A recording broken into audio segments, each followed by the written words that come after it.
Hi, I'm Scott Stein with CNET. I'm Matthew Buzzi from PCMag. And we've both had the Steam machine for a good chunk of weeks this summer. And we're going to talk about what we think about it. So let's just get into it. Off the cuff, I like this thing.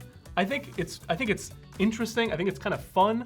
The elephant in the room, of course, being the price and the power, which we will definitely get into. But the concept for me, I don't know about your gaming setup or how you use this thing. For me, I was like, I get the idea, taking my desktop, taking my Steam library, moving it over to my living room couch, enjoying a diminished performance experience, but nonetheless, being able to play those games sometimes in a more relaxed environment. My wife likes to watch me play sometimes, so it's like, oh, I'll bring this out of my office and put it in the living room. Like I kind of saw the idea.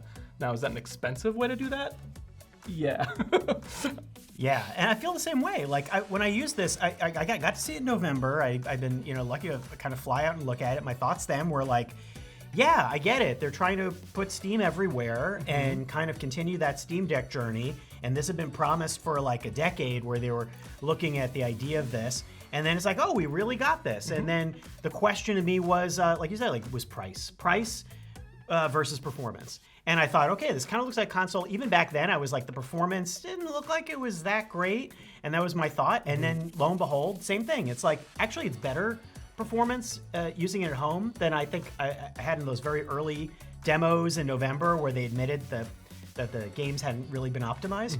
And I like it. I mean, I found I was playing the games. It was a very Steam Deck-like experience. I'm not a PC gamer. So to me, I was really thinking about how the Steam Deck opened up access to SteamOS and that fun, and it's a pretty straightforward OS, even though you do get a lot of little incremental updates and some things that get a little wonky. But that same relaxed feel, easy setup. I love how small this thing is. I love that it's like half the size of the Xbox Series X. I will never remember the name of that console. And it's their fault, not yours. Yeah. And which I have in the living room, and then this thing just tucks anywhere. I brought it on vacation. I love all of that, but the problem is the price. To me, so much of this is that price. But now the price is all totally screwed for everything. So I was going to say, like, well, if you can buy a game console for a certain price, but what price is a game console now? Like, it's all going up, and this is suffering that too. And $1,000 feels like way too much. And also, I'm a handheld gamer, so I think the question is, how often am I playing in front of a TV? To the credit of the Steam Deck, which is pretty old now, like, I would prefer to play like that.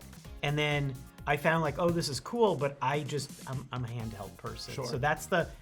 But I think if you're into that PC in front of a TV, you can't get to a size this small otherwise without doing this. No, and I think it's good we kind of come at it from different angles because I have consoles, I have a Switch, I have a Steam Deck, but my main platform is playing on my gaming desktop. So initially, especially being a PCMag, we think, oh well, you could probably build something similar to that. You probably get more power out of something similar to the price, and you do. However, I will say, it's hard to get it this small and this sort of just out of the box. Like the plug and play experience of this thing compared to, well, yeah, an enthusiast can build a desktop. And sure, I think most people buying a Steam machine might be in the enthusiast camp anyway. Yeah. I don't know if someone's going to do this instead of a PS5 if they buy Madden every year. Like, that's maybe not the person that's going to buy a Steam machine anyway. But there's something to be said for like the pre-built, bespoke, small size, clever engineering. If you've opened this thing up at all, they did a lot of work. It's not just like, yeah, we took some, stock parts and put a case on it. They did real work to make this thing quiet, cool, efficient. It comes in about console performance in a little less good at higher resolutions, which, $600 whatever console versus $1,000, you're like, that's not a great price proposition, but it is a PC. If you're a Linux head, go crazy on this thing.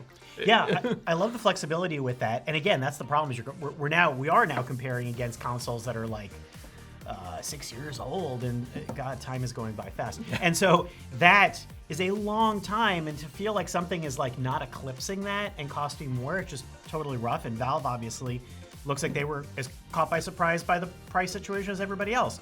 But it is what it is. And then, so I felt that, and that was the friction. Is I feel like if you are a bleeding edge PC gaming, or you want like really awesome graphics, then to understand that this is not designed for that. Even the games that they were showing off at the beginning for this were more casual, which actually lines up with how I play. Like same thing. I'm an indie game person.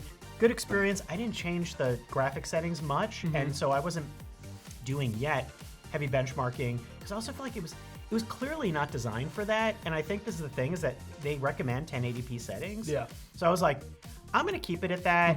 And then when I bumped, and it seemed generally fine with a couple of weird games that would be like, give like a weird graphics message, or something would kind of break. And it's the thing, is like your mileage may vary. It's not without its quirks. It's hard to just jump in and say, like, if you're a console person, just get this. You'll never have to do anything PC-like. Right. You will sometimes have to do some things that are a little PC-like. Yes, and there are a lot. I mean, that's the thing. If you've never played if you never had a Steam Deck, if you've never done SteamOS things, they do a lot of downloads. So I feel like compared to a game, they're always doing little patches and little optimization things. There's always something downloading. You're like, I thought I already downloaded that. It's Even the like controller, the firmware. It was probably because it was new. It was like launch, a million firmware updates updates for the controller. Yeah, you're always kind of plugging it back in. But compared to the pain for me of a PC thing, it felt like it's all just guiding me seamlessly through that. So I really like that.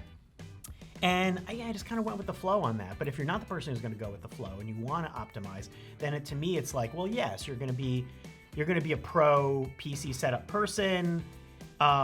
Or like I saw thoughts online where people were saying, who were already buying this, being like, oh, I like it for what it is. And you kind of have to like this for what it is. Yeah, like before you even go in, it's like, you're getting diminished. Don't expect to set up in your living room the same performance you're going to get on your desktop. You bought the $1,000 box, it has diminished performance. Yeah. You already justified the use case for this in your mind if you're considering buying it. Like for me, I'm like, oh, I can take the experience of my PC to the couch. And you're like, well, I can get a TV experience from my handheld. Like, that's kind of the biggest thing is these use cases. People have said, what do I even get it for? I think there's a million of them, honestly. I think they're all a little enthusiast-y. I think, it's not the most mainstream thing, but whatever angle of gaming setup you have now that you're coming at this from, I think you can kind of justify it. And I did mainly play on 1080p as well. I was driven for the full review to do benchmarks and just see how the high resolutions went. I think if you are willing to use FSR, AMD's upscaling technology, that you should sort of embrace that for this. You kind of have to if you even want to imagine 1440p or 4K gaming. You can globally change the resolution on this, so even the SteamOS UI will be those higher resolutions, and you'll launch into the game and they'll have those options for the higher res. Frame rate's definitely suffered. If you turn on FSR, you can get 60 frames in experiences that otherwise were not getting 60 frames per second. Generally though, 1080p, it's like what I would recommend for this, unless you're playing really simple 2D games. They'll look sharper. Something that's not action oriented or a 3D open world or whatever, that's asking a lot at 1440p or 4K. It was a little crazy that Valve did initially say 4K 60 FPS gaming on this before dialing it back. I will say they kind of rescinded that around launch. It's like up to in some scenarios is more kind of the wording now, which I think is a little bit more accurate. But I was generally impressed enough. I kept reminding myself it was $1,000 because when you plug it in and you're like, yeah, it does like a PS5. The game just works. Yeah. I'm playing Red Dead. I'm playing Cyberpunk. I'm playing these games that are like pretty visually demanding. Red Dead Redemption 2 scales pretty well, but Cyberpunk is a demanding game, and 1080p ultra settings or even the ray tracing low setting, especially if you want to turn on FSR, this thing can run those games. So it's not like it's like stick to your indies, stick to your simple platformers. That's all this can do. Just don't expect max settings, don't expect 1440p, don't expect 4K. I think the restrictions are kind of obvious if you just look at the thing. But for $1,000 or more, if you want more storage, which by the way, 512. Really restrictive. Yeah. Even just for my benchmarking for the review, it's like, okay, I have 4 games on there. I guess I got to pull 2 things off. Game installs are just massive these days, so 512 doesn't go very far. I got spoiled with the ridiculous high-end review unit one, which has like 1.8 terabytes of storage, which that's nice to have if you can afford that. But it also fills up over time faster than you'd think because the size of PC game downloads, which could be 100 gigs a pop easily. Yep.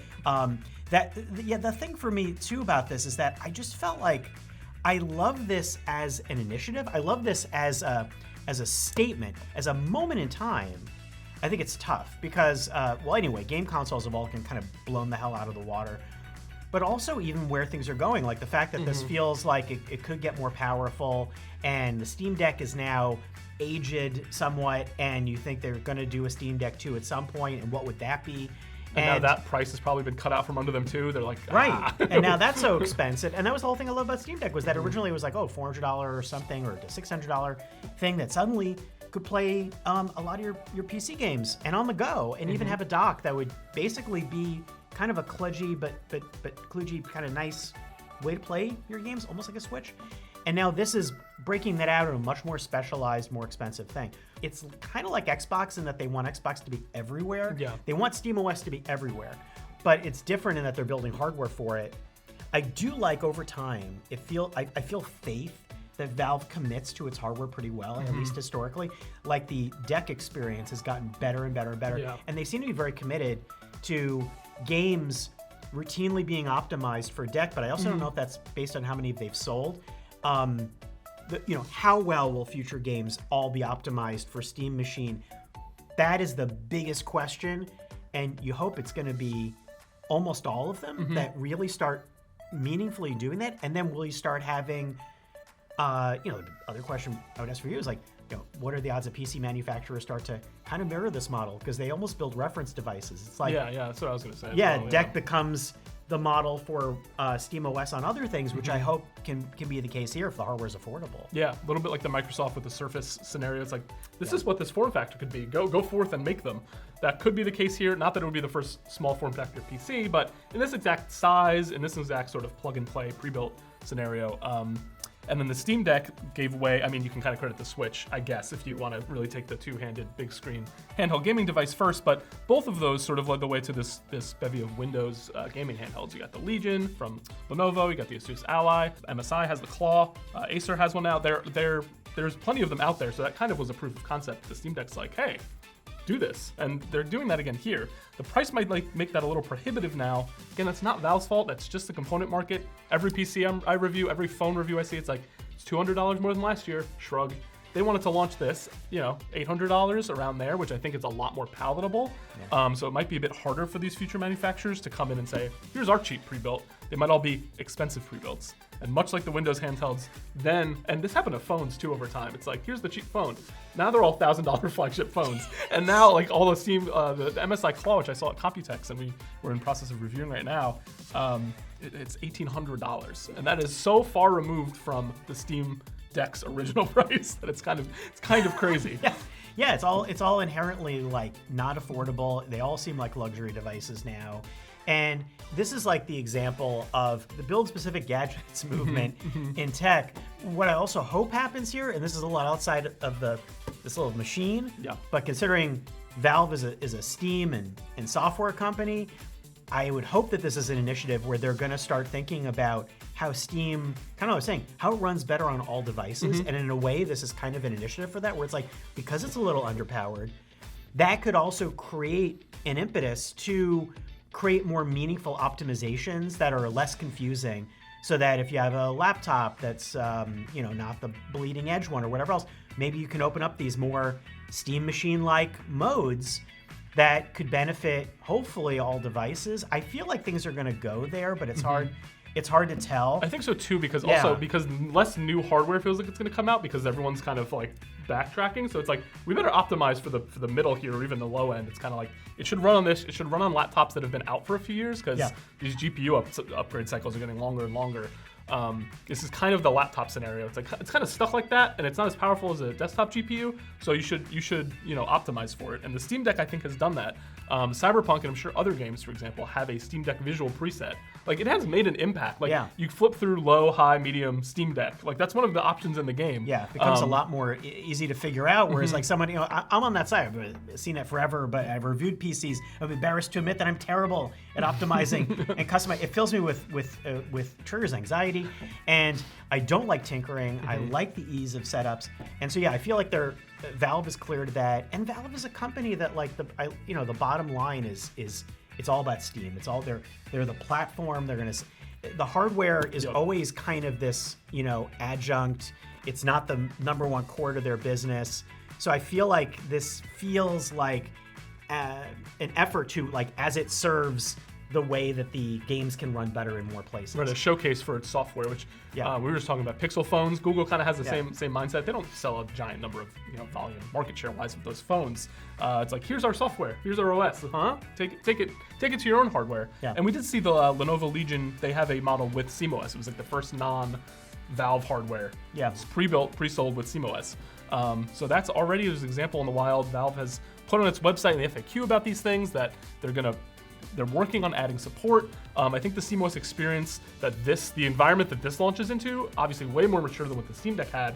So you already have the advantage of this whole verified system and all these games having been tested. It kind of launches into this much easier to play experience. That's not to say there weren't quirks. I know you ran into some. Yeah. There, anything that uses an external launcher, a little awkward on this. It pops up like Red Dead 2 uses the Rockstar launcher pops up. Yep. And there's like some workaround controls, which I know from the Steam Deck. If you hold the Steam button and then you can move the cursor, like a mouse cursor with the control stick, to like put your verify code in from your email. It's not, That happened to one of mine too, and I'm trying to remember the game, but I mentioned it in the story where it's like, it kind of like froze the screen. I couldn't even get to the.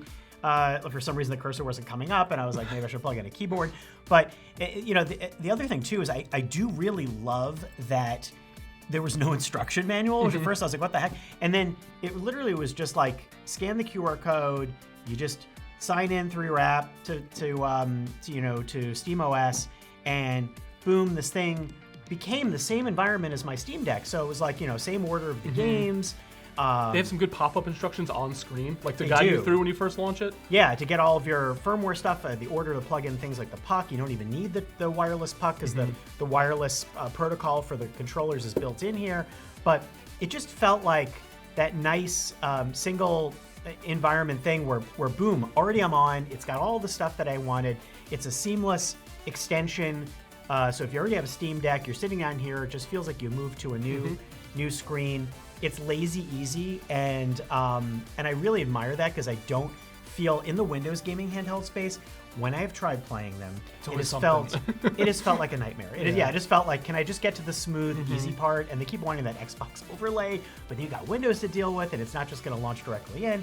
And this is just, it's just trying to comfort you, and I love that about this. Yep. And I also do like the little swappable faceplate. Yeah, the wood one. We got the base model, which doesn't come with those swappable faceplates, so stuck with that one. But sorry to play with that, but yeah. I will say even modern consoles like a PS5, Series X, they're more friction filled than they used to be too. It's like, oh, I gotta update again. Oh, I'm out of storage. Oh, I gotta update this game before I can launch it. There's always something. It's not plug and play like it used to be either. So I think this has about the same level of issue. There's more compatibility stuff. Obviously, I think of my 350 something games in my Steam library, like 180 were like fully verified as run great on Steam Machine, and a lot of multiplayer games don't work. This is one they have to kind of work out. A lot of multiplayer games that run anti-cheat, like scripts in the background. Yes.